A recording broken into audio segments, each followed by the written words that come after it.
So the Legends of the Dark Knight run, as many of you know, was a line that was started, I think, in 1990, 90 or 91. I think it was 90 that they started it. And this was the first time that they had released a new line of Batman comics since forever. I mean, Batman had always existed in Batman and Detective Comics. Those are the two lines that Batman was published in as the sole, hero. Um, there had been things in the past where it had been canceled and came back and so forth, but those were the two lines that you had Batman from. So it was a big deal because of Batmania, Batman '89. They realized they could easily, sell a third line. So they greenlit Legends of the Dark Knight, and Denny O'Neil, one of the editors there at DC, was asked to go ahead and write a contributor arc. It ended up being the first arc, Batman Shaman, and this is amazing. This is my review system, basic top, most general level review system for these books are going to be: is it iconic Batman or is it not iconic Batman? Does it miss the boat? And that's just not what Batman's supposed to be. And that could be in the character or the story or whatever. This is absolutely iconic Batman, 100% Batman Shaman. It's a great book. It's an inspirational book. It really does feel, if you know Denny O'Neil's work, not just in Batman, but in other stories, it really does feel like it's Denny O'Neil almost writing in the Batman '89 universe almost. It's not. This doesn't take place in the Batman '89 universe or anything. But one of the foundations of the Legend of the Dark Knight run is that this is early Batman.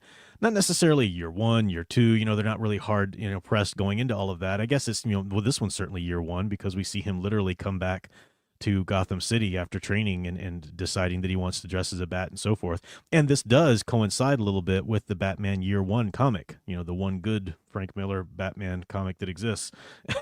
It even has a little scene of that. So it's in the DC continuity at the time. This Denny O'Neil is a great writer anyway, and he plays with the theme of masks. Not just literally a mask, I mean, on that too, but also what does it mean to hide behind something? What does it mean what are the uses of a mask? They conceal, but what do they conceal? Does a mask conceal the evil of your identity that you're trying to hide? People wear a mask when they do nefarious things so that no one knows it's them doing it. Or does a mask conceal, or can it conceal something wonderful, something good that you need the mask to do? Now that's Batman, obviously, right? Batman wants to be a hero. He's not trying. He doesn't want to be a dark, shadowy, Gothic. That's just, it's because of where he lives. It's because of Gotham City and the nature of the crime where he needs to fight it that he takes on that mask of darkness. And because he's wanting to do the same work that Superman does, saving people. And Denny O'Neil gets that. He gets that beautifully. And this is just a wonderful story. It's a younger, slightly naive Bruce here and there, but it's really great exploration of him, becoming Batman. Lieutenant Gordon is just Commissioner Gordon is Captain Gordon at this point. He's been promoted to Captain Gordon. Again, it takes place, on the heels or after Batman Year One. So if you haven't read Batman Shaman, it's collected. It's the first 5 issues of the Legend of the Dark Knight run. If you don't have them in your long box somewhere, pick up Batman Shaman. Trade paperback. It's really good. Wonderful, wonderful art too. I love this kind of. I just love the paper it's printed on too. It just takes me back to that time. I'm trying to find some good scenes to show you with the art and everything. Really noirish shadows and all of that. Great stuff.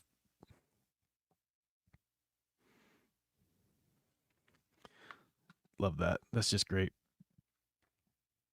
So recommend Batman Shaman.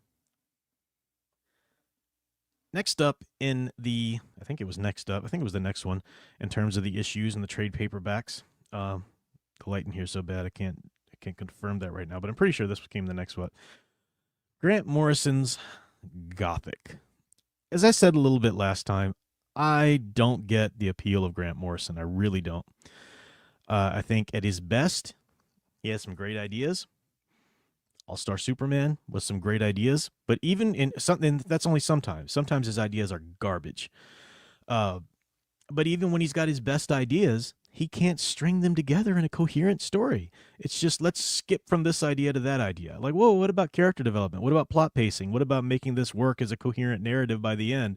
The audience will get that. They'll fill that in. It's just, I don't understand why people think he's such. I mean, I've heard people like tout him as one of the best comic book writers ever. Who? Grant Morrison? Have you read him? This is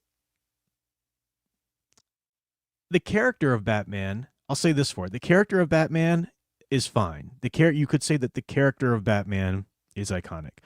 The story itself is not iconic Batman. It's just way too freaking dark.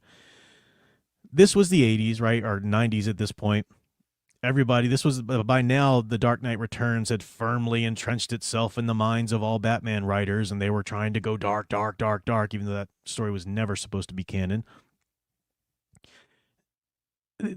Now, what he's trying to do, I'll say this, what he's trying to do is he's trying to take a Batman's comic book story arc and really write a traditionally Gothic tale out of it.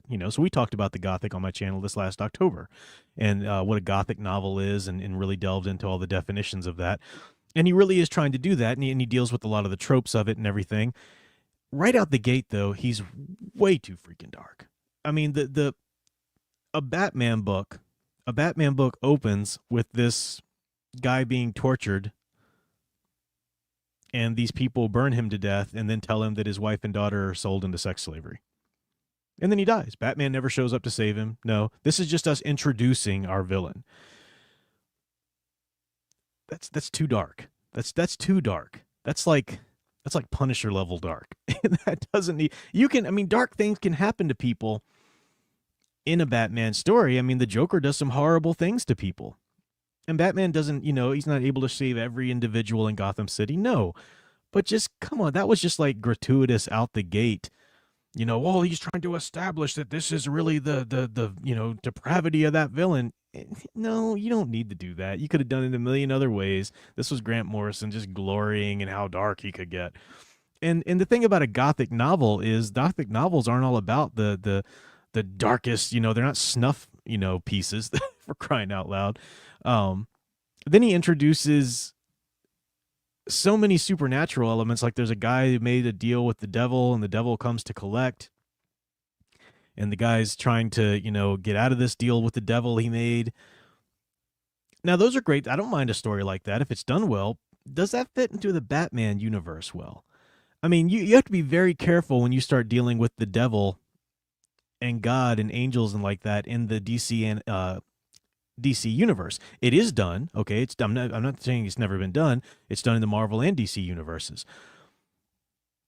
But you can't just you got to go with continuity. If suddenly Batman's dealing with supernatural things like that, well, Batman's not a supernatural hero, right?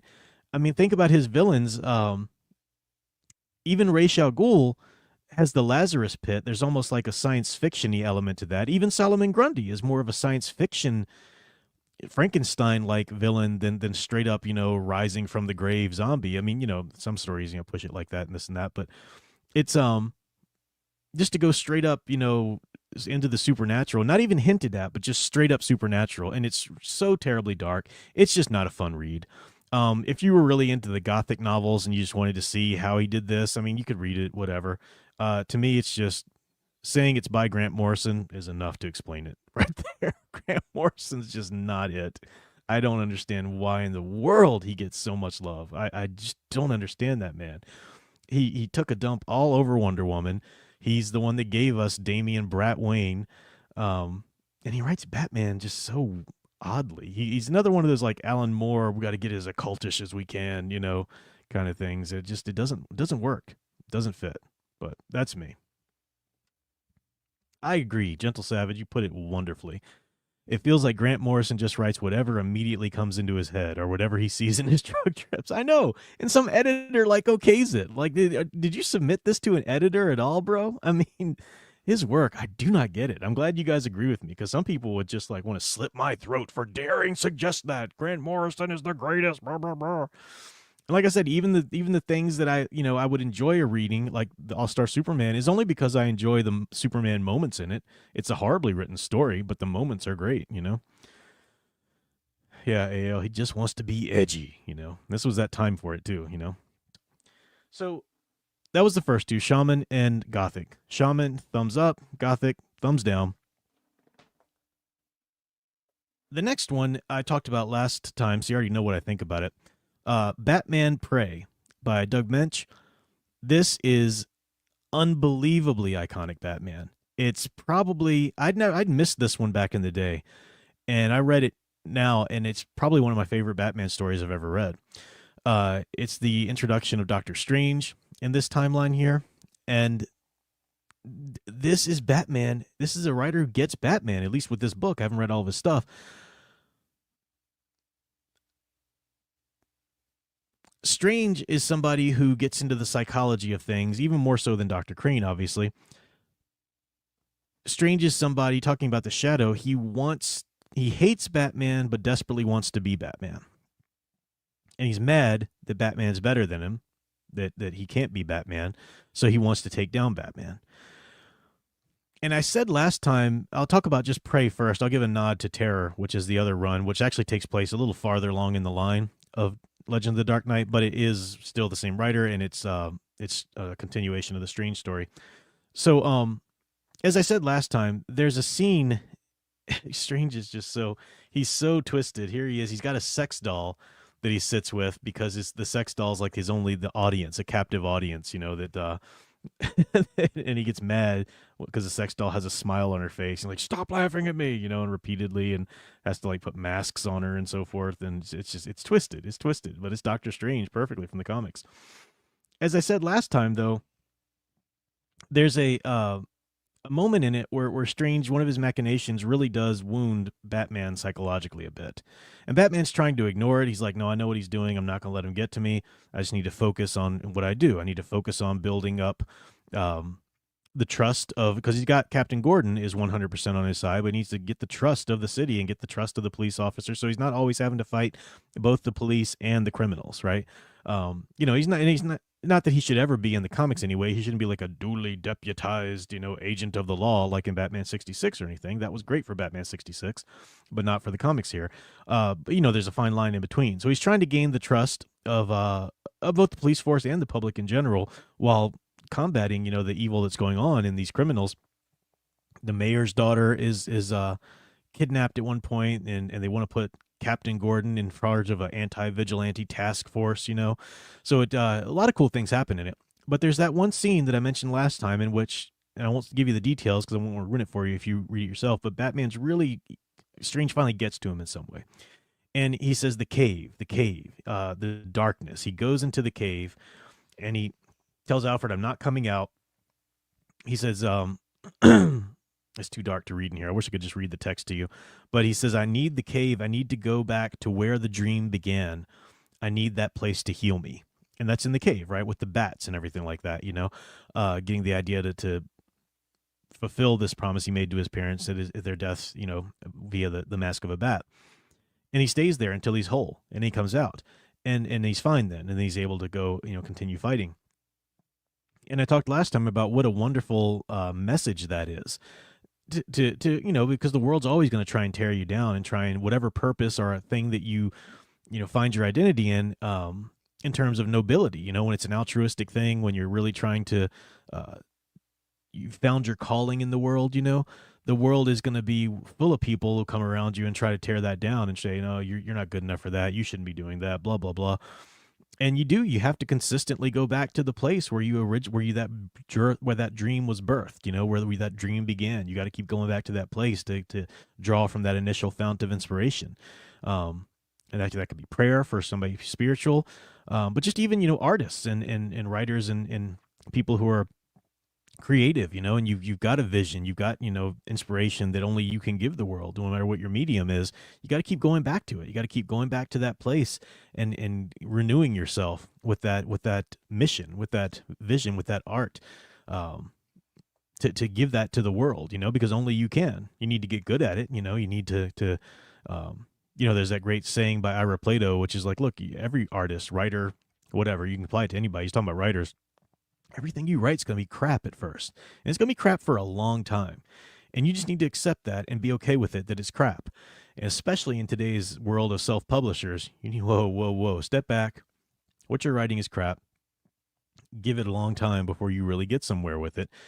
But hold on, what you hold on to and what gets you through those beginning phases of learning and trying to stop writing crap is that only you have your own taste, your own unique vision of your art, of your stories, your own style, your own, unique thing that makes you you that you put into your art. No one else can give that to the world. That's why it's so important that you work through the learning phase. You work through the phase of writing nothing but crap or drawing nothing but crap or whatever. You work through that. It's so important that you need to work through that to get to the skilled level, because only you can give what you can give to the world. So it's a great that's, I love moments like that when you can draw inspiration from the character and when he's written well, and that's really in here. Now, like I said, a lot of the newer collected editions also include a 5-issue story arc in the back of it called Terror. This takes place on down the line in the Legends of the Dark Knight run, but it is Doug Moench coming back to deal with Strange again. And Scarecrow shows up in that one. And again, it's another really good story. And the great moment from that one that makes it 100% iconic Batman is there's a scene in it where Batman realizes, I need to do more to help, the poor of the city. It's one thing that I'm out there stopping the criminals, but I need to do more as Bruce Wayne. And he tells Alfred, he says, we need to put a lot more money into the foundation. And Alfred thinks he's talking about the Batcave. He's like, the Batcave? Or what? And Wayne says, no, I mean the Wayne Foundation. I need to be doing a lot more to help the poor in this city. I need to be doing a lot more with all the wealth, with all of the great privileges I've been given. I need to do a lot more for people. And Alfred's like, oh, so we're going to be doing this now instead of the Batman thing, because this is still early on in the career. And Bruce Wayne says, no. He says, I am both Bruce Wayne and I am Batman. There are people that I can only help as Batman, and there are people that I can only help as Bruce Wayne. He says, I am both Bruce Wayne. Oh, what do you say? I am Bruce Wayne and I am Batman. And I am at my best when I realize that I am both. Yes. That right there. This is what so many writers don't understand about Batman.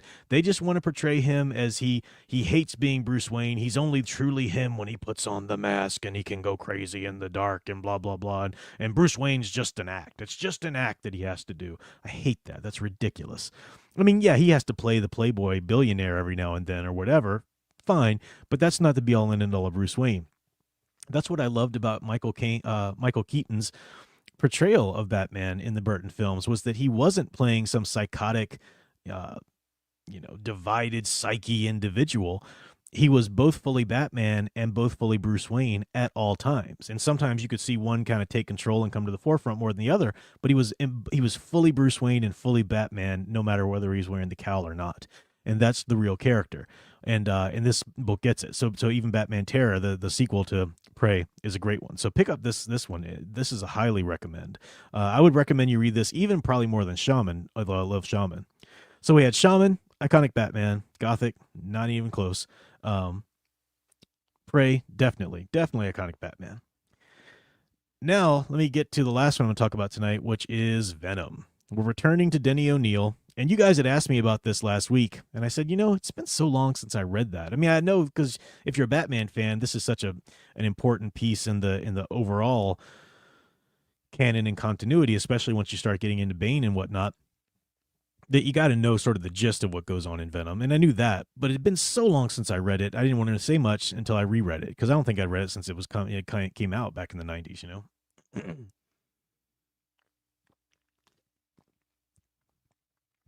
It is Denny O'Neil, so you should think, great, right? It's Denny O'Neil. Even Denny O'Neil can miss the boat sometimes, and I think he missed it here. I'll explain why. Denny O'Neil's a great writer. God rest his soul, but he made mistakes in his career, and he admitted to many of them. They're trying to take Wonder Woman's powers away for one and stuff. But he always really understood the characters, and just because he this exists, I don't think he doesn't understand Batman. But he made a misstep that's easy for a lot of readers to make. Now, I mean, the basic gist of the story is that Batman discovers that there are these designer drugs, this Venom drug, that can really enhance his capabilities, his skills, And Denny O'Neil does a good way of trying to prove that he would take it or something, or make it make sense in the story somehow. Batman's unable to save this child because he's not literally physically strong enough to lift this rock that was in the way and so forth. And so he decides to try and take this, but and then they're addictive, of course, and the people behind the drugs are, they've got nefarious purposes for why they want him to take it and so forth. I'll say this: that's just a it's not a great premise for Batman. It's a fine premise for telling a more realistic story about drugs or steroid use or whatever, but it's not a great premise for Batman. I'll explain why. But first, let me say that that's not the whole 5-issue story arc doesn't stretch over him doing that. It's kind of like comes to a pinnacle pretty soon, and that's over, and Batman gets over it and goes cold turkey in the cave for a while, but and then goes to fight it, and then goes to Santa Prisca to fight it and so forth. And that's a fun story, him fighting it. It gets really fun at that point. Him and Alfred, going to he's being the iconic Batman at that point. But here's why I say it's not an iconic Batman story. And this is something that I think a lot of writers and even, so-called Batman fans forget today. Somebody would try to defend this story by saying, look, what's wrong with that? Batman's not a superhero. He's not Superman. He doesn't have superpowers. It's a perfectly legitimate, a temptation for him to be tempted to take these and do this and blah, blah, blah. And he's human. And why wouldn't he? Again, that argument completely misunderstands Batman. No, Batman's not a superhero on level with Superman or Flash or somebody like that. But Batman's pretty superpowered in terms of his will, his drive, what drives him, his self-control. I mean, think about the training. First of all, the level of physical and mental capabilities that Bruce Wayne has trained himself to. You have to be, I mean, just let's peak. He's the highest specimen of humanity, right? Body and mind. To have that, and that's a stretch of belief anyway. But suspension of disbelief in the story, that's fine. But if you're going to imagine a character that is that self-controlled, that completely self-controlled, you're going to tell me the possibility of steroid use has never crossed his mind before until this moment in Batman Venom? Of course it has. This is a decision he's made long ago, whether or not he was going to use performance-enhancing drugs or not. And I get it, Venom's not just your average steroid, it's something a little bit more, but still, Batman is in control of himself. Batman's self-control is the one character trait that writers just want to throw out the window as soon as they get the character. And it's the same thing with Superman. It's the reason why people are like, oh, Superman's so hard to write because he's just so good. We want characters that screw their lives up like I've screwed my life up. Maybe just have some imagination and learn how to write a character that isn't exactly you all the time. That's Batman is so self-controlled. Doesn't mean he doesn't fail sometimes. Doesn't mean he doesn't have things to learn. Sure. But the notion that he would just go start taking some drugs, performance-enhancing drugs all of a sudden because of this bad, horrible thing that happened is ridiculous. It's really stretches the premise of Batman. I do not like it. I can't get into the story. Like I said, it's fun afterwards when he's actually being Batman, and Denny O'Neil can write him being Batman among the best of the writers. But this notion of the Venom, him taking it, is just, no, not iconic Batman at all. I really don't think so. I know it's tempting to do little things like that to try to develop the character psychologically or something. Like at the beginning of Batman Beyond, when he's old Batman at that point, and Bruce Timm has him, he's getting his butt kicked, and the killer drops a gun. So Batman, like in a mood of desperation because he needs to save this woman, grabs the gun and points it at him. Of course, doesn't fire it, and the guy runs away. But then he drops the gun and realizes, oh, I'm no longer capable of being Batman physically if I had to resort to picking up a gun. There are just certain lines you just don't cross. What's so hard about not crossing those lines? I don't understand it. But writers are like children. You tell them not to do something. Oh, how close can I get to that line? I don't know. Maybe respect the character so you stop asking that stupid question. I hate that. So that's my review of the first 4 Legends of the Dark Knight collected trade paperbacks. Shaman and Prey. Man, you need to pick them up. They're among the best Batman stories ever written. So definitely with Prey. Gothic. I mean, if you're really interested in Gothic fiction, check it out if you want. But Venom, I think it's important to know that Venom existed at some point before Bane, obviously, for the Batman storyline, and Santa Prisca was a thing and all that kind of stuff. But I don't think it's true.